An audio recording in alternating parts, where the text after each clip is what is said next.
Zombo Dabo gets a second lease on the season, or third. Kind of the third. Little old Clemson, nothing to lose. Snuck in this old playoff, heading down to Texas, which who the heck knows? No ranked wins. But look pretty good. But yeah, between them both? No. Clemson got a ranked win? Yeah. 0 ranked wins in the game. I think that's right. I think that might be right. That's crazy, but I think that might be right. Let's expand it. Yes. Let's expand it. Yes. Yeah. I don't know. Yeah, we're good. We've done enough on that. It's a positive day. It's a beautiful. It's a Sunday. Yeah, we'll keep it positive. Yeah, we're having a nice day here. That's right. Well, I guess a ranked win. I'm sorry. Yeah. I mean, Clemson. They beat over SMU. So SMU would be there. Yeah. I mean, regular season. There you go. What are we talking about? No ranked ranked wins in the regular season, season, but yeah, they did beat SMU, who finishes. So the season. Ross? What's going to happen in the game? Well, it's going to be nice and toasty out here, right? I'm aware. 7-62, so that sounds good. Tacos.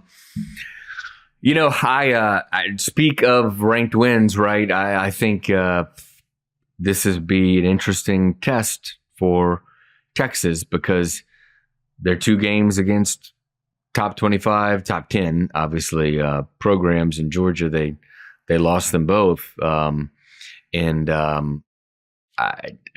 think there's some questions for Texas. And right now there's some swirling questions for their quarterback too, Quinn Ewers, his future, but not only his future, but in general, his play. Right. And can he do enough? And man, I'm telling you, of all the first round matchups, Texas as the 5 seed was supposed to draw the best matchup, you would think, as the 12 seed.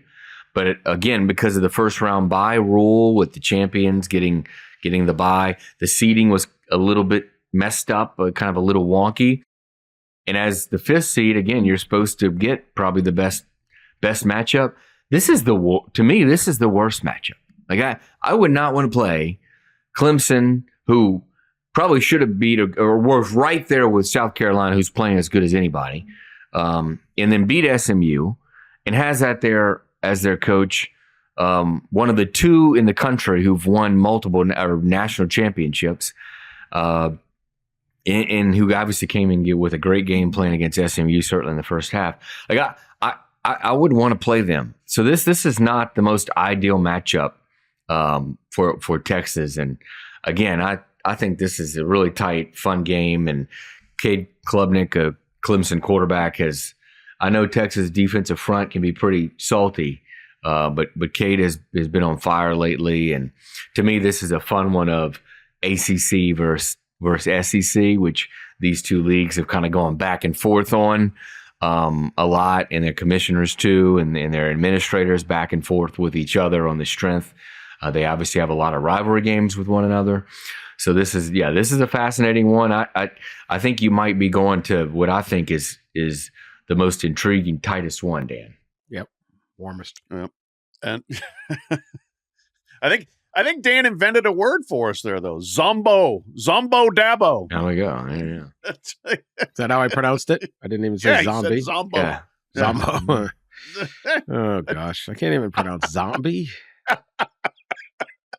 We're working with you. Well, yeah. Anyway, no, I mean, this is fascinating, and I think it is a big stage for Quinn Ewers, who sometimes plays very well and sometimes makes major mistakes.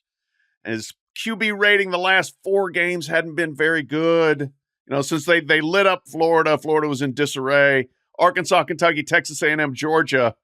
He's just kind of been, he makes some really nice throws and then he makes some bad throws and he'll interception, a fumble, whatever.